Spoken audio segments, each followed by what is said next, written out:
I'm optimistic, positive, and excited about chiropractic, reaching people with my practice and building an exceptional life of productivity, prosperity, and generosity while filled with love, fitness, and fun. My purpose is to become a smarter, more powerful, capable, driven, and superior version of myself by ever increasing my awareness, knowledge, understanding, motivation, hands-on skill, communication skill, and mastering the art of exceptional living. Every single podcast does 4 things. Causes you to naturally attract more, keyword more, new and high-value cases. Makes you more capable at motivating and persuading people. Empowers you to make smarter long-term decisions in practice and in life. Energizes you physically, mentally, and financially. There's so many topics that are possibilities here. So much that we have. Remember now, we are now approaching 1,000 videos in the Winner's Edge Success Library for our members. The ultimate online Chiro Success School, you might say. Just imagine, that means each of those could be more than one podcast. So I could have over 2,000 podcast episodes just from the videos we have alone. So you see how hard it is for me? 1,000 topics. What do I talk about today? The challenge is, do I talk about something I think that you want to hear? Or do I talk about something I like talking about? Something that's interesting for me to discuss and express and share. Right? All of those things. Well, we want it to be a combination of the two. Something that you find interesting and useful, yet at the same time is something that I enjoy talking about. Remember now, a lot of what I do is explaining the same stuff over and over and over, just like you are with patients. Same thing. That's the name of the game. Now, as I look here, I see I have around 200 potential topics.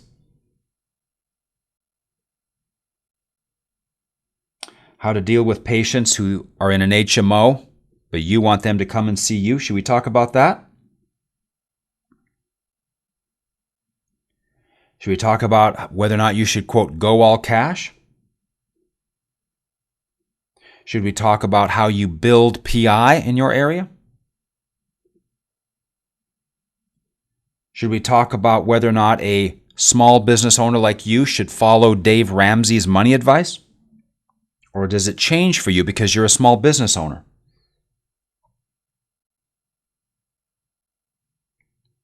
Should we talk about the secrets to making Medicare easy in your office and an asset in the office?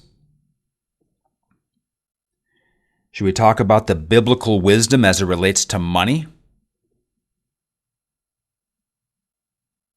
Should we talk about the 5 factors of health as they relate to you as the chiropractor and your longevity?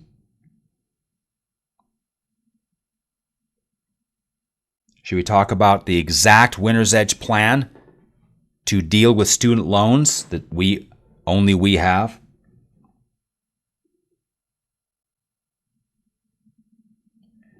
Should we talk about what to do if you find yourself sitting there with $90,000 in your work checking account? Should we talk about the exact payroll system you should be using, the accounting system, how and when you pay your tax deposits? Should I lay out a model for you of how you could actually collect $200 a visit in a practice? Lay out the model for you of how you could collect $200,000 a month in practice? Lay out our precise model for how you can collect $2 million a year in practice. That's one chiropractor, of course. Should we talk about how much house you can afford based on what you collect?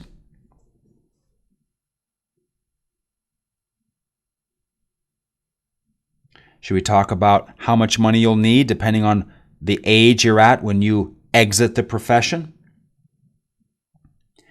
Should we talk about the reason why you take x-rays and the reason why you don't take post x-rays?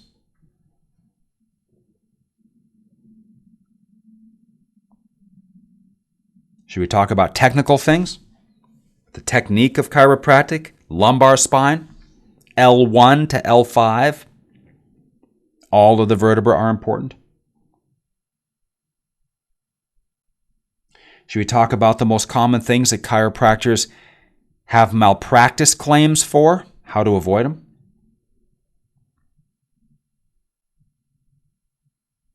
Should we talk about the most common things that cause chiropractic state board complaints? How to avoid them?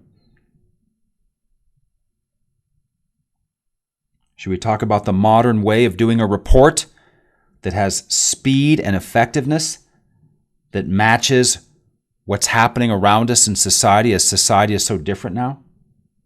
Remember, it used to be you did this big exam and you took these x-rays, then you told them to come back and you had to process the x-rays in a processing room, okay, and then go through and mark them with a pencil and a ruler and then get your report. Those days are over. Speed is everything today, with increased quality. You talk about the most common holdups that are keeping you from making a leap to the next level of productivity in your life, of income in your life. We talk about what you should wear to work for maximum credibility. This is all scientific, male and female. Purpose of the re-exam? Exactly the agenda for a weekly team meeting and why it is the agenda it is.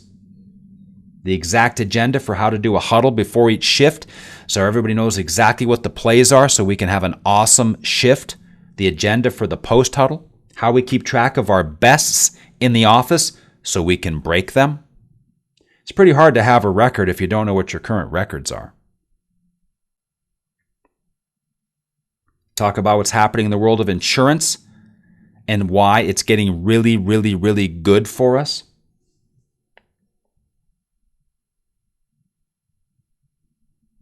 Should we talk about hiring CAs? Should we talk about what to do with underproducing CAs? Should we talk about how to deal with problem CAs?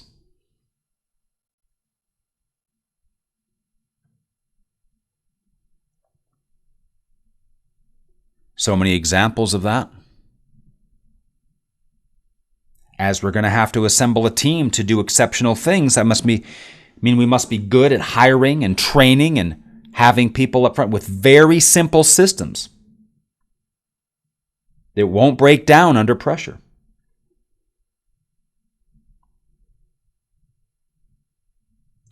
Should we talk about what is health anyway? What is health? Is health making sure you have full nerve power from the brain to all parts of the body? Is that the real core tenet of health? Is it feeling good? Probably both. Should we talk about what a capital gain is? Should we talk about what a dividend is and how it gets taxed? Should we talk about whether or not it's important to teach CAs how to save money? Because if they learn how to save money, more money will flow to them. That money must come through your practice. So having CAs save money is one of our 100 secret tactics to cause you to collect more. I promise you, nobody ever thought of that. By getting CAs to auto-save money, it proves they can handle money properly. Therefore, money will be drawn into their life in increasing amounts. Well, those increasing amounts must come through your practice so they can get paid more and get bigger bonuses, which means you must collect more. So if you want to collect more, you want to make sure all of your team are handling money properly. It's so high level. Should we talk about all the different weird things patients can say, like, wow, must be nice to have a new truck like that. You were only with me for a minute. My last chiropractor used to start at my feet and end up all the way at my neck and then do my arms. When is my spine going to be straight? My medical doctor said to not let you touch my kids. I'm just going to exercise for my low back. You know what? I think I'll just get some massages for my back pain. Wow, that sounds expensive. All of the 10 most common questions every chiropractor gets asked that we have the precise wording for so we can use them to build trust with the person and get them to lock into us and our care even more. Should we talk about why is it that people think that somehow big problems can respond with quick fixes? Why is that? Why do people think they could neglect something and somehow it'll have a quick fix? What is it that gets people to think that? Why is it that when you touch a mom, the kid immediately says, "Does that hurt?" Where does that programming come from? Why would they think it hurts? Why would they think it hurts?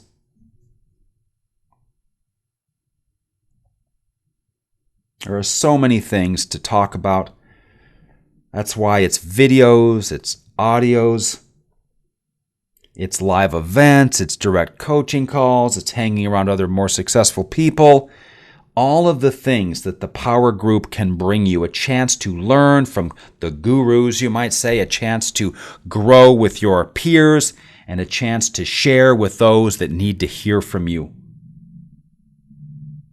One of the keys to success is you sharing with more people. You can help so many people with just kind words, wisdom, experience.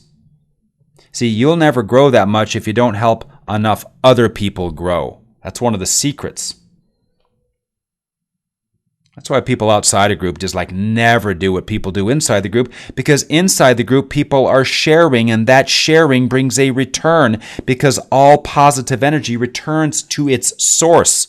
And you want that source to be you. So we know here in Winner's Edge land that we have to help other chiropractors become more successful if we want to become more successful ourselves. It is a law that is always true.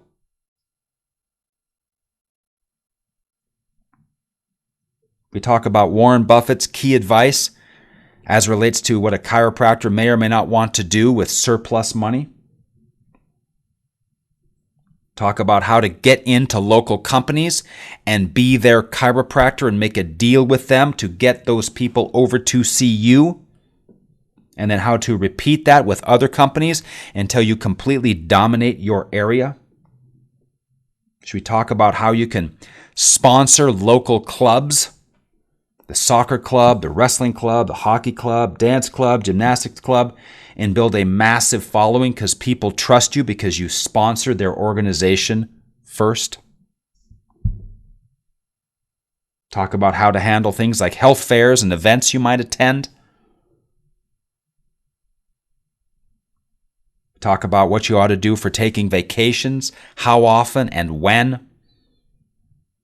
Keep the mind clear.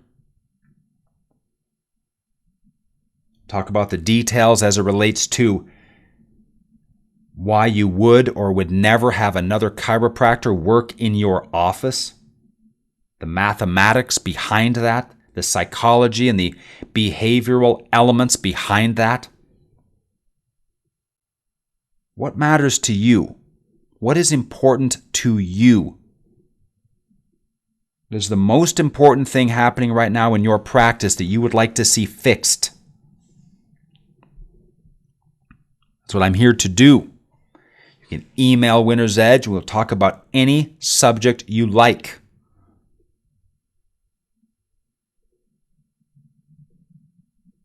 Here to be useful. I'm here to provide value. Something valuable for you specifically. So if I know what your specific problem is, see if I can come up with a specific solution just for you. You just let us know. Just an email away. I'd love to do it. Above and beyond, that's the name of the game. One more, right? That's what we're doing here. All right. Got a few things here for you. Ready? Question time. Basic business quiz. Chiropractor's collecting $500,000 a year and has a 40% overhead. What is the maximum amount this chiropractor's house payment should be, including tax and insurance?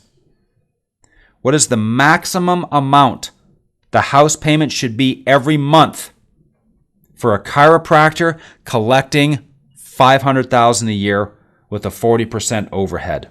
How would you calculate that? Let me give you a general guide. A chiropractor should be able to make their entire house payment, principal, interest, tax, and insurance on 1 week's net pay. So if you get paid $2,500 a week after tax, you can afford a $2,500 rent or house payment. 1/4 of your take-home pay for housing. What if we're married? Well, obviously, it's 1/4 of the household take-home pay for housing. Yeah, but that doesn't seem like that much. That's because people are fooled. You've been lied to. Banks have got you to get buried. Read my book, Money, Chiropractic, and You. It will explain this perfectly. A chiropractor is 64 years old and owes $240,000 on the house. It has a payment of $2,800 a month. Should the chiropractor keep saving money or put the massive majority of extra money towards paying off their house? Pretty obvious one. You would pay off the house. Why? Because when you pay off the house, it frees up $2,800 a month. Probably more like $2,500 because only part of it's the principal. How much money do you have to have saved for it to pay you $2,500 a month? It's about $600,000 or $700,000. So the fastest way to get $2,500 a month into this person's life is to pay off the house. A chiropractor takes $10,000 out of the business account. What will they owe for tax on that? You just write yourself a personal check. Actually, you write a business check to yourself personally for $10,000. What do you owe for tax? You roughly owe $10,000. If I take out 10, I owe 10 in tax. Let me work it the other way. If you got $20,000, you owe $10,000 in tax to leave you with $10,000. So if I just take 10 out of the business account, that's a draw, and that draw I owe tax on. $8,000 or $10,000. This is how taxes sneak up on people. People don't realize really how much taxes are, especially the newer chiropractor. If you listening to me, you want to take home another $1,000 every week after taxes, how much more are you going to have to collect in the month to do it?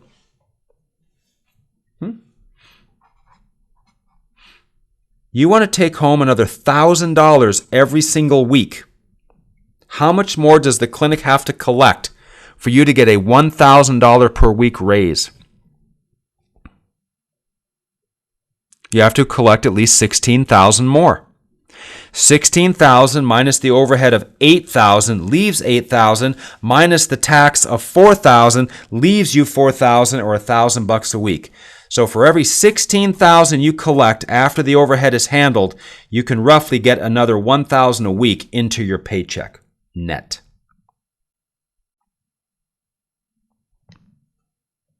A chiropractor buys a house that costs $4,200 a month. How much is it really going to cost him per month to own and live in this house when you average it out over time? It's going to cost around $8,000 a month. Whatever the payment is, you double it, and that's what the place really costs if you own a house. Yeah, but mine doesn't seem to be that much. Oh, really? Well, after you redo the landscaping and have to redo the driveway and you do an addition and you redo the carpet and you average out all those things you do, along with all the phantom payments and nickel and diming along the way and trips to Home Depot, you will see that it costs you $8,000 a month to own a $4,000 something a month house, typically.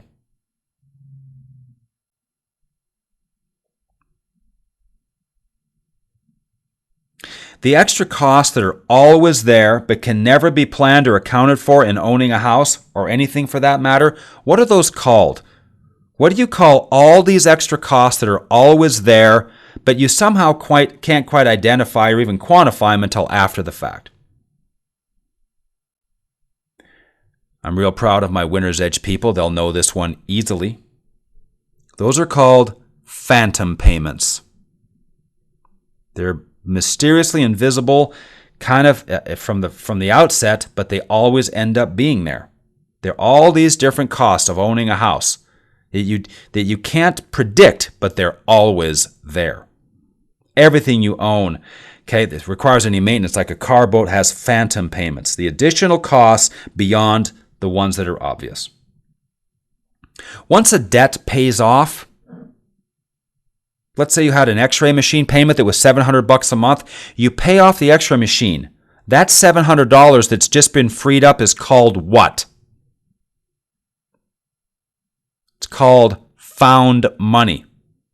And you better reallocate that into your automatic money flow, otherwise your collections will drop by that amount, because via the laws of physics, you never want to take pressure off the system. Every problem a chiropractor has with money fits into one of two categories. The issue is either what or what, and we must address both in order to win.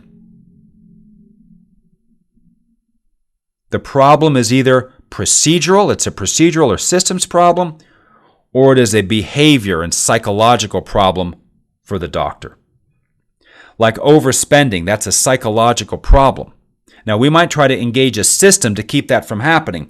All the automatic payments done, so it only leaves the chiropractor with an extra $1,000 a week, and they know that they don't have any more than that to spend. So sometimes we try to install a procedural system sort of a configuration to maintain the person's behavioral weakness. Sometimes we hire a personal trainer, okay, to handle a behavioral problem because the chiropractor will not naturally work out on their own. So we install a system to make up for a behavioral problem. Very high level. We're very good at it. A chiropractor marries another chiropractor while in chiro school. They open a practice and then decide one should stay home and raise kids. They each have $240,000 in student loans. How much will the clinic have to collect just to make the student loan payments over time? Well, you got $500,000 in student loans. That's after tax. So before tax, that's before interest. So it's $500,000 plus the interest on that loan is another $500,000. So that's $1 million you'll have to pay after taxes. $500 for the loans and $500 for the interest on the loans. So you got $1 million. Well, you got to pay tax on the money first, so that's another $1 million for tax. So that's $2 million. And to end up with $2 million, you got to have $4 million. So you have to collect $4 million, $4 million, to pay the overhead of $2 million, to then pay the overhead of $1 million, to then pay the loan plus the tax. So it's $4 million that must be collected to pay off these loans. $4 million. Do you have any idea how many adjustments that is? How many years does that take? just for student loans. And we don't have a house, and we don't have cars, and we haven't paid for any kids. So you have to be smart. What's my point here? My point here, two things. One, there's a variety of things, and I want to talk about what you want to talk about. Send us an email. I'll make a podcast right away specifically for you. And of course, a little fun here with some money questions, because we want to make sure we're very savvy with basic business and basic money skills. Sort of a free-flowing podcast today. Think about something that you really want to learn about or something specific for you in your office. Let me know. While at the same time, we must be very smart with our money handling, very aware, very prudent, and always preparing for a big financial future. Tory out!